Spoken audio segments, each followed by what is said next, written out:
change the world, start off by making your bed. If you make your bed every morning, you will have accomplished the first task of the day. It will give you a small sense of pride, and it will encourage you to do another task, and another, and another. And by the end of the day, that one task completed will have turned into many tasks completed. Making your bed will also reinforce the fact that the little things in life matter. If you can't do the little things right, you'll never be able to do the big things right. And if by chance you have a miserable day, you will come home to a bed that is made, that you made. And a made bed gives you encouragement that tomorrow will be better. To pass SEAL training, there are a series of long swims that must be completed. One is the night swim. Before the swim, the instructors joyfully brief the students on all the species of sharks that inhabit the waters off San Clemente. They assure you, however, that no student has ever been eaten by a shark, at least not that they can remember. But you are also taught that if a shark begins to circle your position, stand your ground. Do not swim away. Do not act afraid.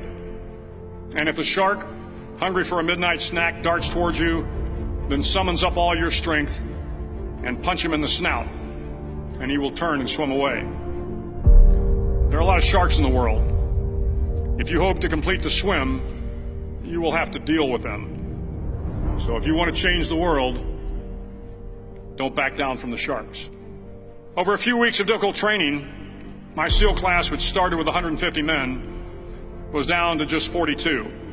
There were now 6 boat crews of 7 men each.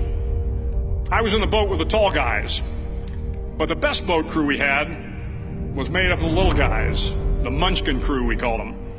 No one was over 5'5". The Munchkin boat crew had 1 American Indian, 1 African American, 1 Polish American, 1 Greek American, 1 Italian American, and 2 tough kids from the Midwest. They out-paddled, outran, and outswam all the other boat crews.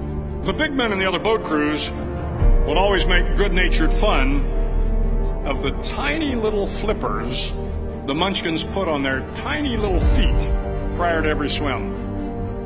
But somehow these little guys from every corner of the nation and the world always had the last laugh, swimming faster than everyone and reaching the shore long before the rest of us. SEAL training was a great equalizer.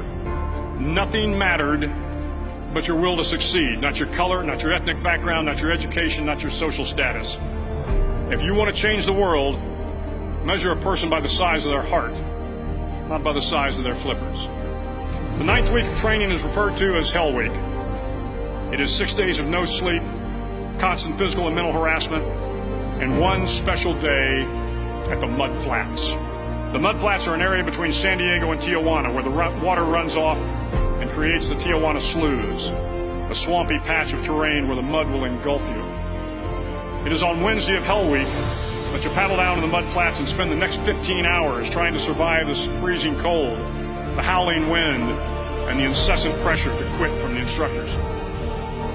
As the sun began to set that Wednesday evening, my training class, having committed some egregious infraction to rules, was ordered into the mud.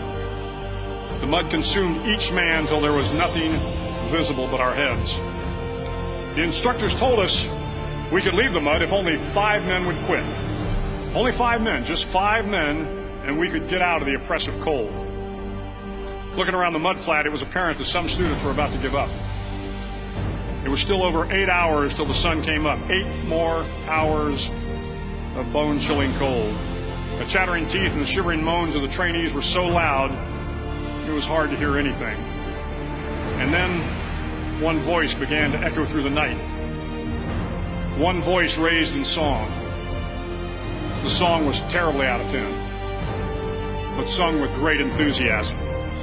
One voice became 2, and 2 became 3, and before long, everyone in the class was singing. The instructors threatened us with more time in the mud if we kept up the singing, but the singing persisted, and somehow the mud seemed a little warmer, and the wind a little tamer, and the dawn not so far away. If I have learned anything in my time traveling the world, it is the power of hope. The power of one person, a Washington, a Lincoln, King, Mandela, and even a young girl from Pakistan, Malala. One person can change the world by giving people hope. So if you want to change the world, start each day with a task completed. Find someone to help you through life. Respect everyone. Know that life is not fair and that you will fail often. But if you take some risks, step up when the times are the toughest, face down the bullies, lift up the downtrodden, and never ever give up. If you do these things, the next generation and the generations that follow will live in a world far better than the one we have today. And what started here will indeed have changed the world for the better.